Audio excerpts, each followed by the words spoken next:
بسم الله الرحمن الرحيم. السلام عليكم ورحمة الله وبركاته. نتكلم اليوم عن كاردياك سايكل. قبل ما نتكلم عن كاردياك سايكل بس بنسوي مراجعة سريعة على الايفنتس اللي تحصل في الهارت عشان لما ندخل على الكاردياك سايكل يصير كل شيء واضح عندنا وتمام. طيب الحين يجي عندي الدي اوكسجينيتد بلاد من جميع اجزاء الجسم الى الرايت اتريوم بواسطة السوبيريور فينا كافا والانفيريور فينا كافا.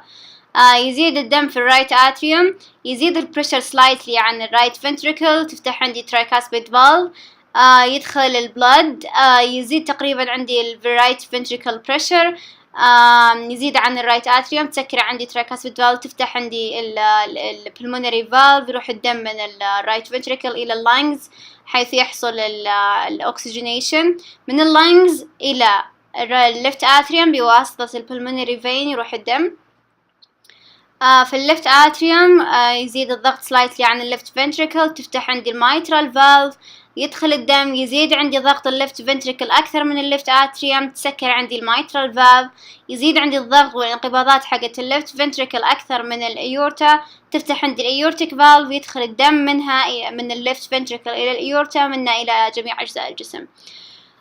طيب الحين ندخل على الكاردياك سايكل. الكاردياك سايكل هي عبارة عن تقريبا 7 ايفنتس: atria systole, isovolumetric contraction, rapid ejection, reduced ejection, isovolumetric relaxation, rapid filling, reduced filling. طيب الحين نشرح كل واحدة. في البداية atrial systole. atrium systole معناتها انقباضات. يعني الحين هنا عندي نلاحظ ان الليفت اتريوم راح يصير فيه انقباضات عشان يطلع الدم الباقي الموجود عنده الى الليفت فنتريكل. هنا الليفت اتريوم، هنا الليفت ventricle وهنا الأيورتا. طيب الحين دخل الدم للليفت فنتريكل. لما يدخل الدم بواسطة الاتريال سيستولي، خلاص آخر مرحلة من إدخال الدم، راح يزيد عندي البريشر حق الليفت فنتريكل. لما يزيد البريشر للليفت فنتريكل أعلى من الليفت اتريوم راح تسكر عندي الفالف اللي هي الميترال فالف. طيب لما نسكر عندي الميترال فالف ايضا تبقى الايورتيك فالف مسكره في الايزوفوليومتريك كونتراكشن. طب ايش اللي يصير في الايزوفوليومتريك كونتراكشن؟ هو مجرد نفس الفوليوم ما يتغير، يعني ما عندنا، لان ما عندنا ميترال فالف مفتوحه عشان تدخل دم، ولا عندي ايورتيك فالف مفتوح عشان تطلع الدم، فسو الفوليوم نفسه ما يتغير. ايزو نفسه، يعني ايزو معناته نفس الفوليوم موجود عندنا في الفنتريكل. كونتراكشن راح يصير في عندي كونتراكشن. ليش؟ عشان يزيد الليفت فنتريكل بريشر اكثر من الايورتا عشان نقدر نفتح عندي الايورتيك فالف. طيب الحين زاد عندي الليفت فنتريكل بريشر اكثر من الايورتا، ايش اللي يصير؟ راح يصير في عندي الرابيد ايجكشن، تفتح عندي الايورتيك فالف. لما تفتح عندي الايورتيك فالف راح يصير في عندي رابيد ايجكشن، البلاد ejected from the left ventricle to the aorta. بعدها راح يصير في عندي reduced ejection نتيجة اللي قلت القوة عندي. طيب بعد كذا راح يقل الفوليوم الموجود في الليفت فنتريكل، راح يقل البريشر الموجود في الليفت فنتريكل، راح ندخل في حالة الايزوفوليومتريك ريلاكسيشن. ليش؟ لأن الأيورتا صار البريشر حقه أكثر من البريشر حق الليفت فنتريكل، فعشان كذا سكرت الايورتيك فالف عندنا كلوجر. طيب عشان كذا عندي كمية قليلة من الدم ايزوفوليومتريك ريلاكسيشن.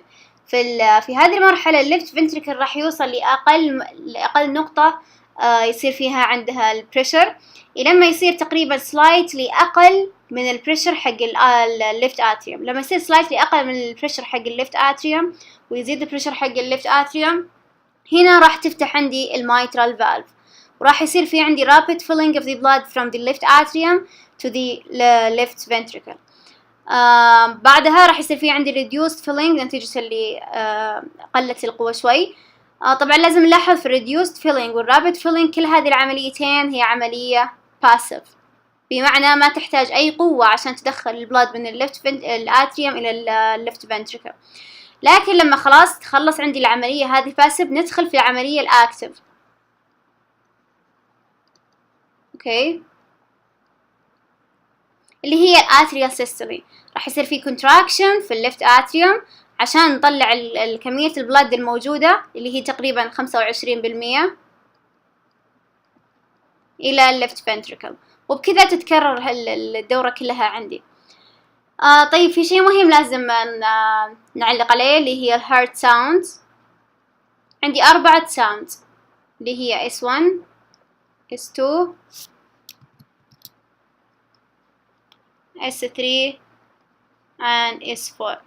S1 and S2 هي كلها عبارة عن closure، يعني أي في عندنا 2 valve لما يصير فيه closure راح يصير فيه عندي تنتج S1 S2. أما S3 and S4 لها حالة غير الكلوجر. طيب الحين بلون ثاني نناقش ال S1. ايش يعني ال S1 ومتى نقدر نسمعها في أي ايفنت من الايفنتس حقت الكاردياك سايكل. طيب احنا قلنا انها كلوجر صح، فخلاص خلصنا الاتريال سيستولي، زاد الليفت فنتريكل بريشر عن الليفت اتريوم. تسكرت عندي الميترال فالف. اغلاق الميترال فالف closure of mitral valve راح ينتج عندي الفيرست هيرت ساوند. اوكي، الفيرست هيرت ساوند لو نحط السماعة ونسمع ايش اللي بنسمعه لب. طيب خلاص، يعني الميترال فالف الكلوجر اوف ميترال فالف راح ينتج عندي الاس 1 اللي راح نسمعه از لب. طيب طيب بعدها الحين نروح للاس 2. قلنا أنا نفس الشيء كلوجر صح. نكمل السايكل. فتحت الايورتيك فالف راح يصير عندي رابid ايجكشن، بعدين قل عندي الايجكشن. بعدها دخلنا في الايزوفوليومتريك ريلاكسيشن اللي صارت نتيجة للكلوجر اوف ذا ايورتيك فالف. الكلوجر اوف ذا ايورتيك فالف راح ينتج عندي الاس 2 second heart sound. طيب كيف نسمعه؟ نسمعه as dub. يعني في normal person لما نجي نحط السماعة نبغى نسمع الهارت ساوندز، الاس 1 والاس 2 نورمالي راح تصير موجودة. طيب كيف نسمعها as يعني وشو الساوند حقها؟ لب دب لب دب لب اس 1 دب اس 2. اما بالنسبة للاس 3 and اس 4 فهي ممكن تصير نورمال، ممكن تصير او فيسيولوجيكال، ممكن تصير باثولوجيكال. طيب فيسيولوجيكال باثولوجيكال طبعا يعتمد على عمر الشخص وايش الحالة اللي جاي فيها. طيب الحين نبدأ بالاس 3. الاس 3 نغير اللون بس. الاس 3 هي عبارة عن ايش؟ نكمل السايكل هنا. الايزوفوليومتريك كونتراكشن قلنا كلوجر اوف ايورتيك فالف نتج عندي الاس 2. بعدها لما خلاص زاد الليفت اتريوم سلايتلي البريشر حقه عن الليفت فنتريكل راح يصير في عندي اوبننج للميترال فالف، راح يصير في فولينج للفنتريكل. طيب هذا الفولينج للفنتريكل اول ما يحدث راح ينتج عندي الاس 3. متى نشوف الاس 3؟ الاس 3 عادة او نورمالي نشوفها في children، لكن لو طلعت لي في عمر أكبر من الchildren في الأدولتس مثلا فهنا abnormal، فهنا هذا الحالة باثولوجي. هي ممكن تنتج لي عندي في ventricle dilation، ممكن تنتج عندي في mitral tricuspid valve regurgitation. طيب خلصنا من الاس 3، نروح الحين للاس 4. الاس 4 أيضا نقدر نشوفها physiological. وين؟ طيب نقدر نشوفها as physiological sound في children and adults اللي أصغر من 30 سنة. طيب متى نشوفها أو متى تنتج عندي الاس 4؟ تنتج عندي الاس 4 لما يصير فيه atrial systole، لما يصير فيه contraction للليفت atrium عشان to push the blood to the left ventricle. هذا الكونتراكشن راح ينتج عندي ال S4. زي ما قلنا إننا نشوفها normally أو physiologically في ال children والadults اللي أصغر من 30 سنة عشان نشاط الهارت عندهم عالي.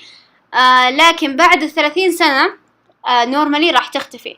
إذا كانت موجودة بعد 30 سنة تقريبا فهذا الشيء راح ينتج عندي pathology، وغالبا هذا الباثولوجي راح يصير ينتج عن الليفت فنتريكل هايبرتروفي. ليش؟ لأن يصير الاتريوم يصير السيستولي أو الكونتراكشن حق الاتريوم بيصير أكثر، لأنه يصير فيه contraction against the stiffness of the left ventricle. So that result in S4 as pathological finding. إذا كنا خلصنا من أغلب الكاردياك سايكل، لكن يبقى لنا جزء بسيط نعرف فيه إيش الإيفنتس اللي يصير فيها سيستولي، إيش الإيفنتس اللي يصير فيها دايستولي. في البداية systole هو معناته عبارة عن contraction of the ventricle، زي ما نلاحظ إنه يبدأ من isovolumetric contraction وينتهي عند reduced ejection، لكن في هذه الحالة راح نركز على rapid reduced ejection، هي اللي يصير فيها systole. طب إيش نلاحظ في مرحلة السيستولي؟ نلاحظ هنا إن الميترال valve should be closed or must be closed. أما بالنسبة للإيورتيك valve فلازم تصير مفتوحة بمساحة أيضا مناسبة عشان ما يصير في أي obstruction للflow of blood.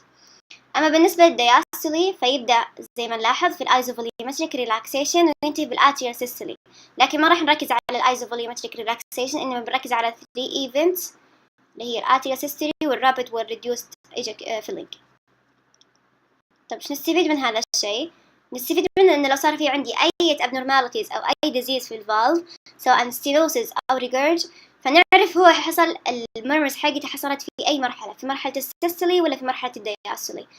طيب قبل ما ندخل في هذا الموضوع بس نعرف لي إيش معنى الريجurg أو insufficiency وإيش معنى stenosis. الريجurg هو leaking أو backflow of blood across a closed valve، يعني في هذا الإيفنت المفروض إن هذه الفالف تصير مغلقة عشان ما يصير في عندي أي backflow of blood، لكن في حالة الباثولوجي أو الديزيز اللي هو أي valve regurg أو insufficiency حتصير مفتوحة. فمثلا عندي هنا في مرحلة السيستولي إيش الفالف اللي تصير المفروض إنها تصير مغلقة؟ زي ما لاحظنا هي الميترال فالف. لو صار في أي باثولوجي في الميترال فالف فهنا بيصير عندي ميترال ريجurg. أي باثولوجي سبب لي فتح ولو بسيط في الميترال فالف فبصير عندي ميترال ريجurg وراح يصير في back flow of blood to the atrium. أما بالنسبة للستينوسيس فمعناته obstruction أو forward flow across an opened valve، يعني في هذه المرحلة المفروض أن تصير هذه الفالف مفتوحة، لكن في obstruction أو في stenosis أو في تضيق سوالي obstruction للفلو of blood، ما راح يدخل بالكمية المناسبة أو بالكمية الفعالة المفروض اللي يدخل فيها في النورمال ستيت. فمثلا لو نروح للسيستولي إيش الفالف اللي تصير مفروض مفتوحة؟ اللي هي الإيورتيك فالف. فلو صار في أي ستينوسيس أو أي obstruction راح ينتج عندي الإيورتيك ستينوسيس. طيب الحين خلصنا من السيستولي، نروح ندخل على الدياستولي. نروح أول شيء نبدأ بالريجurg أو insufficiency. في الدياستولي إيش الفالف اللي تصير المفروض تصير مغلقة؟ زي ما نلاحظ هنا الإيورتيك فالف، هنا في الريديوس فيلينج الإيورتيك فالف مغلقة، وفي الأتريال سيستولي كلها الإيورتيك فالف مغلقة. فلو يصير في أي abnormality في الإيورتيك فالف وانفتحت ولو بشكل بسيط فهنا يصير عندي aortic insufficiency أو regurg. طيب إيش الفالف اللي تصير المفروض تصير مفتوحة عندي في الدياستولي عشان لو صارت مفتوحة عندي وما صارت مفتوحة بالمساحة المناسبة أو صار فيه تضيق راح ينتج عندي stenosis. فزي ما نلاحظ هنا الميترال فالف مفتوحة والميترال فالف مفتوحة والميترال فالف مفتوحة، فمعناته لو صار في أي تضيق أو أي obstruction راح يصير عندي mitral stenosis. فالحين لو نلاحظ إيش ال diseases of the valves راح تنتج عندي systolic murmur، وإيش اللي راح تنتج عندي diastolic murmur. السيستوليك murmur زي ما نلاحظ mitral regurg هي اللي تنتج لي systolic murmur. أيضا الأيورتيك stenosis راح نسمع المرمر في مرحلة السيستولي. أما بالنسبة للدياستولي فعندي الحين الأيورتيك insufficiency راح تنتج عندي diastolic murmur، لأن الأيورتيك insufficiency هي أصلا بتصير في حالة الدياستولي لأنها المفروض تصير مغلقة لكن صار فيه فتح بسيط فيها. أيضا الميترال ستينوسيس راح تنتج عندي diastolic murmur لأن المفروض تصير مفتوحة بشكل مناسب أو بمساحة مناسبة أو نفس اللي تصير في النورمال ستيت، لكن صار في obstruction أو تضيق في الفالف فأنتجت عندي mitral stenosis، فعشان كذا راح نسمع المرمر في الdiastolic state.